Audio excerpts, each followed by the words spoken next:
শাহাদত বরণ না করতেন, তিনি যদি মিথ্যার বিরুদ্ধে রুখে না দাঁড়াতেন, তাহলে আমরা কোনটা সত্য কোনটা মিথ্যা সেটা আমরা উপলব্ধি করতে পারতাম না। কেন? তার একটাই মাত্র কারণ যে আমাদের যারা ইসলামের শত্রু তারা কিন্তু কোনো ঠাকুরের ভেষে বা কোনো খ্রিস্টান, নাসারা, ইহুদির ভেষে ওরা আসে। ওরা কিসে এসছে? আমাদের মতো ইসলামিক ড্রেসে এসেছে। তারা নামাজও পড়ে, রোজাও রাখে, হজ করে, টুপিও পরে, যাকাত দেয়, সব কিছু করে। সুতরাং এইরকম যে ঘরের শত্রু তাদেরকে চেনা দুষ্কর। আপনারা একটু আগে আসেন, একদম আগে আসেন, পোস্টের কাছে চলে আসেন, একদম সামনে চলে আসেন। মেহমান এসছে, একদম সামনে চলে আসেন, একদম সামনে চলে আসেন। মেহমান এসছে। এই সমস্ত পাগড়িওয়ালা, টুপিওয়ালা, নামাজি, তসবিওয়ালা তাদের সামনে যদি রুখে না দাঁড়াতেন তাহলে আমাদের দ্বীন ইসলাম এইরকম ভাবে আমরা পরিপূর্ণতার সাথে পেতাম না, ধ্বংস হয়ে। তারা কি করত? তারা নামাজ, রোজা, টুপি, দাড়ি ইত্যাদি রেখে, করে, হজ করে, তসবি পড়ে ওরা কি করছে? ওরা দ্বীন ইসলামের জড় কাটছে। আহলে বাইত পাক আলাইহিস সালাম, আবার তারপরে নবী পাক সাল্লাল্লাহু তাআলা আলাইহি ওয়া সাল্লামের যে শরীয়ত, যেটা আসল ইসলাম, সেইটাকে নিজেদের মনের মতো করে পরিচালিত করার চেষ্টা করছে।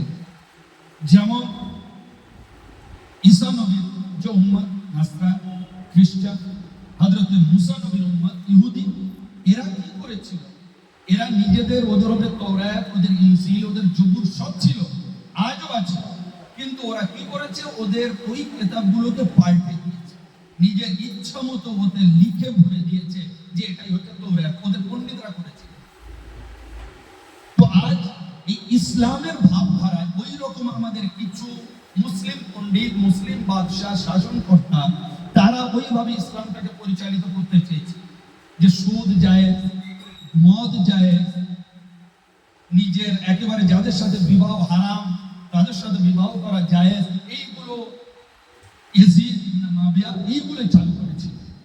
দ্বীন ইসলামের কিছু সে পালন করত এবং তার ঘর থেকে ওই শিক্ষা সে পেয়েছিল, কিন্তু ওপরে ইসলামের প্রশ্ন ছিল। তা আজ সেই জায়গাটায় হযরত ইমাম হোসেন পাক আলাইহিস সালাম উঠার লাগলো। তাদের পাল্টাতে পারলো কি করে? তাদের শরীয়তের মধ্যে ইমাম হোসেন পাক আলাইহিস সালামের সমতুল্য এইরকম তাদের ধর্মটা বাঁচানোর মতো কোনো হোসেন ছিল না।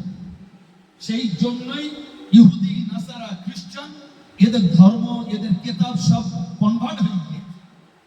কিন্তু আমাদের ইসলাম, আমাদের কোরআন, আমাদের শরীয়তটা কি করে অক্ষত থাকলো? যে আমাদেরকে অমূল্য নিয়ামত রাসূল পাকের শাহজাদা হযরত ইমাম হোসেন দাঁড়িয়েছিলেন, যার কারণে আল্লাহ রাব্বুল আলামিনের হাবিব দয়ার নবী কি বলছেন? তিনি বলছেন, ইয়া আইয়ুহান নাস ইন্নী তারিকুন ফিকুম সাকলাইন মা ইন আখাযতুম বিহিমা লান তাদিল্লু কিতাবাল্লাহ ফিল হুদা ওয়ান নূর ওয়া আহলে বাইতি। যে হে মানব মণ্ডলী, আল্লাহর নবী বলছেন আমি তোমাদের মধ্যে দুটো জিনিস রেখে গেলাম, একটা হচ্ছে কোরআন, অন্যটা হচ্ছে আমার আহলে বাইত। ইয়া আইয়ুহান নাস ইন্নী তারাকতু ফিকুম মা ইন আখাযতুম বিহি লান তাদিল্লু কিতাবাল্লাহ ওয়া ইত্রাতি আহলে বাইতি। তিরমিজি মুসনাদ। এই একই অর্থে শব্দের হেরফের বহু জায়গায় এই হাদিস শরীফে লেখা আছে, আর তিরমিজি শরীফ আমাদের সহিহ হাদিসের একটি। তাহলে আমাদের বহু আলেমরা আজকে কি বলছে? এখানে আহলে বাইতের শব্দটা পাল্টে দিয়ে, যেটা সহিহ হাদিসের কোনো হাদিস নয়, সহিহ হাদিসের বাইরের হাদিস, সেই হাদিস থেকে তুলে বলছে আল্লাহর নবী কোরআন আর হাদিস রেখে গিয়েছে, কোরআন আর সুন্নাত রেখে গিয়েছে, সেইটা ধরতে হবে। তা কোরআন আর সুন্নাত বাঁচানো ওয়ালা কি আহলে বাইতের রাসূল, তার দামন ধরতে হবে না? হ্যাঁ, তো সেই জন্য এইটা সহিহ হাদিসের হাদিস। আল্লাহর নবী বলছেন তোমাদের মধ্যে আমি দুটো জিনিস রেখে গেলাম, যে জিনিস তোমরা ধরে থাকবে কখনো গোমরাহ হবে না, একটা হচ্ছে কোরআন, একটা হচ্ছে আহলে বাইত। তাহলে আল্লাহর নবী গ্যারান্টি দিলেন। আর সেই আহলে বাইতের যিনি ইমাম হোসেন, সেই ইয়াজিদের বিরুদ্ধে দাঁড়িয়ে গেলেন যে না, যে অন্যায় মেনে নেওয়া যায় না। হযরত ইমামে হোসেন মদিনা শরীফ থেকে চললেন, মক্কায় ঢুকলেন, ওখানে থাকলেন। ওখান থেকে 8 জিলহজ হজ না করে উমরা করে বেরিয়ে চলে এলেন, কারবালার পথে চললেন। চিন্তা করুন, হজ না করে উনি বেরিয়ে এলেন।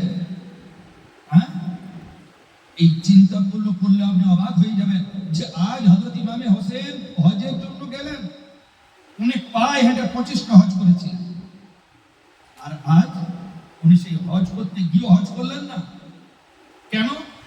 এই জন্য যে এখানে ইয়েজিদি সেনারা পড়ে গিয়েছে, আমি যদি হজের মাঠে থাকি তাহলে কাবার ধারে আমাকে শহীদ করবে ওরা। আমি চাই না যে এই কাবার ধারে আমার রক্ত প্রবাহিত। উনি বেরিয়ে গেলেন।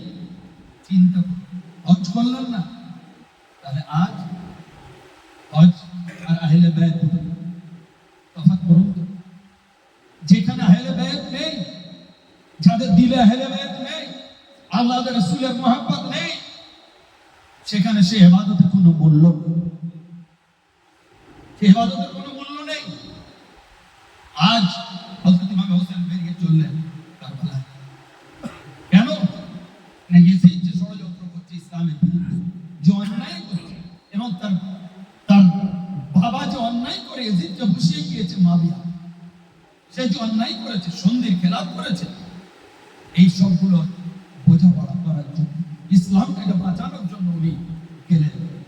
যার জন্য আমি না রুখে দাঁড়াই, আমার আব্বা হুজুর গিয়েছে, আমার বড় ভাই গিয়েছে, আমি যদি না রুখে দাঁড়াই তাহলে আর ইসলামের রুখে দাঁড়ানোর কেউ নেই। আমার কোন সন্ধি করলেন, তাহলে আজ ইমাম হোসেন পাক আলাইহিস সালাম সম্বন্ধে আমরা এই হাদিস শরীফকে দিয়ে, কোরআন আর কোরআনকে দিয়ে আহলে বাইত, এই দুটো আমরা বুঝতে পারি।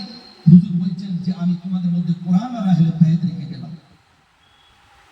ইতিপূর্বে কোন নবী নিজের কিতাবের সাথে এই গ্যারান্টি দিয়ে যায়নি যে আমি তো, মুসা নবী বলেননি আমি আমার তৌরাতের সাথে আমার কোন আল রেখে গেলাম, ঈসা নবী বলেননি আমার ইনজিলের সাথে আমার বংশ আলকে রেখে গেলাম। সেই জন্যই তাদের কিতাব সব রদবদল হয়ে গিয়েছে, পরিবর্তন হয়ে গিয়েছে, চেঞ্জ হয়ে গিয়েছে। তাদের কিতাব কোনো হেদায়েতের আর কিতাব নেই। কিন্তু আমাদের কোরআন আজ অব্দি 1400 বছর অব্দি অক্ষত কেন? এই জন্যই এই কোরআনের হেফাজত করেনেওয়ালা আহলে বাইত আছে। কোরআন যেদিকে আহলে বাইত সেদিকে, আহলে বাইত যেদিকে কোরআন সেদিকে। কোরআন আর আহলে বাইত থেকে দুটো কখনো তফাৎ হবে না।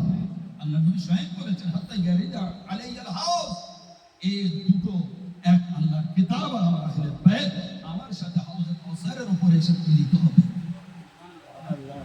আরেকটা প্রশ্ন জাগে, সাহাবায়ে কেরাম আলহামদুলিল্লাহ আমরা তাজিম করে নবী পাকের গোলাম, এবং তাদের মাধ্যমে আহলে বাইত পাকের সমস্ত হাদিস আমরা পেয়েছি। তারা বর্ণনা করেছেন, কেউ হযরত ওমর, কেউ হযরত আবু বকর সিদ্দিক, আবু হুরায়রা, সালমান ফারসি, এনারাই বয়ান করেছেন বলে আমরা হাদিসগুলো পেয়েছি। সম্মান অনেক বলতে, তো তাদের সাথে অত সম্মানীয় হওয়ার সাথে কোরআন আর সাহাবা রেখে গেলেন না আল্লাহর নবী, কোরআন আর আহলে বাইত রাখলেন, কোরআন আর সাহাবা রাখলেন। কেন? সাহাবা তৈরি হয় কোন মাদ্রাসায় বা ইউনিভার্সিটিতে পড়ে হয়, এর ডিগ্রি আসে কোত্থেকে? যে হায়াতুন নবী পেয়েছে, হুজুরের দেখেছে, হুজুরের দেখে ঈমান এনেছে, ঈমানের সাথে দুনিয়া থেকে গিয়েছে, তারাই হচ্ছে সাহাবী। হুজুরের দেখাটা শর্ত ঈমানের সাথে। তাহলে আজ হুজুর পাক যখন বেসাল নিলেন, পর্দা নিলেন, তাহলে আর কেউ সাহাবী হবে না। যত বড় ঈমানদার হোক আর সাহাবী হবে না। সুতরাং যখন সাহাবী হবে না, তাহলে ন্যাচারালি আবার সাহাবী কমতে থাকবে, ইন্তেকাল করতে করতে সব শেষ হবে। তাহলে কি দেখা যাচ্ছে? 150 থেকে 200 বছরের মধ্যে সব সাহাবী শেষ। তাহলে 200 বছর অবধি কোরআনের সাথে সাহাবা, আর সাহাবার সাথে কোরআন থাকতো। যদি আল্লাহ নবী কোরআনের সাথে সাহাবা রেখে যেতেন, তাহলে ফের 150-200 বছর পরে কোরআন একলা হয়ে যেত, পুরো একলা হয়ে যেত, কোরআনের সাথে আর কেউ থাকতো না। সেই জন্য আল্লাহ নবী কি করলেন? সাহাবী সাথে কোরআন রাখলেন না, কোরআনের সাথে এমন এক সঙ্গী করে দিলেন যে সঙ্গী কোরআন যতদিন থাকবে কিয়ামত অবধি সেই সঙ্গীও ততদিন থাকবে, আর সেই নবী ঘরানা আহলে বাইত রাসূল।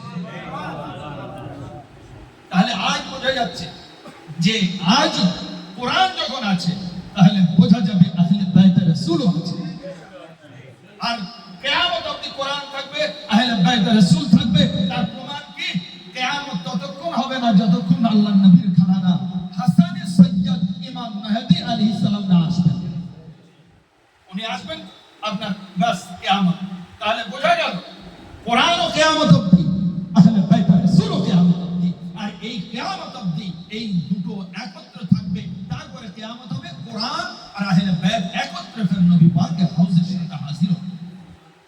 তাহলে আজ বোঝা যাচ্ছে আহলে বাইতের মর্যাদা মানে নবী পাক আরাফাতের মাঠে হজের সময় এই হাদিস শরীফটি ইরশাদ করে গিয়েছিলেন। হজের সময় হযরত জাবির থেকে রওয়ায়াত